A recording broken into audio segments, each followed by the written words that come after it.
avec vous pour parler de ce phénomène qui révolutionne le monde. Dans cet épisode, nous parlerons de l'histoire de l'astrologie. Le développement mental et spirituel, l'histoire de l'astrologie. Nous parlerons de l'astrologie, mais plutôt qu'est-ce que l'astrologie? L'astrologie est considérée comme une science, car la science ne la reconnaît pas officiellement. C'est donc un ensemble de croyances et de pratiques qui sont fondées autour de l'interprétation de la position des planètes à tel moment, telle date, telle année. Donc nous la placerons dans la catégorie des croyances ésotériques.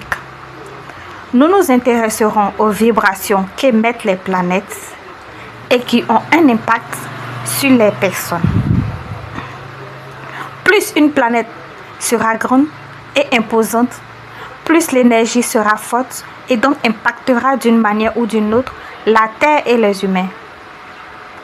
Il est logique qu'il existe des vibrations sur la Terre et les humains en permanence, positives ou négatives.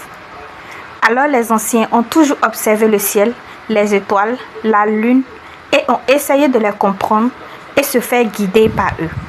Ils ont essayé de vivre en harmonie avec les astres. Quelle que soit la civilisation, ils ont tous été d'accord que le ciel, la lune et le soleil sont étroitement liés à la vie sur Terre. L'agriculture, la vie sociale, etc. Les premières traces de l'astrologie ont été retrouvées il y a environ 4000 ans avant Jésus-Christ.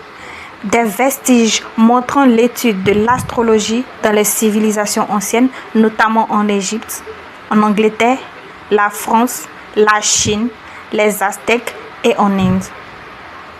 Partant de ce fait, nous ne pouvons pas définir une origine exacte pour l'astrologie, car chaque civilisation avait sa propre façon à elle de lire les étoiles.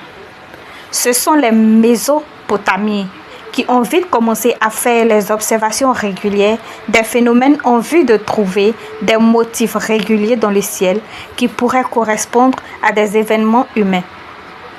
Depuis des lustres, les tests astrologiques les plus anciens ont fait un saut dans le temps. Les années 100 après Jésus-Christ, on rencontre Claude Ptolémée, un astronome et astrologue grec qui a vécu à Alexandrie en Égypte. Tout son travail a été consommation de cette science antique fondée sur l'observation des astres, les nombres, les calculs et la mesure. Il a d'ailleurs écrit un traité qui était l'ouvrage astrologique le plus célèbre de l'Antiquité. La chose importante qu'il a apportée en ce qui concerne l'astrologie, c'est la division du zodiaque en 4 parties égales, correspondant aux 4 saisons qui seront elles-mêmes divisées chacune en 3 parties égales de 30 degrés. Au total, 12 portions de l'année et chaque portion porte le même nom que la constellation se trouvant derrière. Donc, nous avons les 12 signes du zodiaque. Les signes du zodiaque sont considérés comme des repères spatiaux temporaires et permettent d'établir les correspondances pour la pratique de l'astrologie. Elles sont utilisées pour la position des différents objets dans le zodiaque. La ceinture zodiacale, divisée en 12 sections de 30 degrés chacune. La roue zodiacale, le parcours de vie, votre GPS qui indique la nature de ce que vous allez vivre dans cette vie, votre caractère, votre vie passée, votre karma.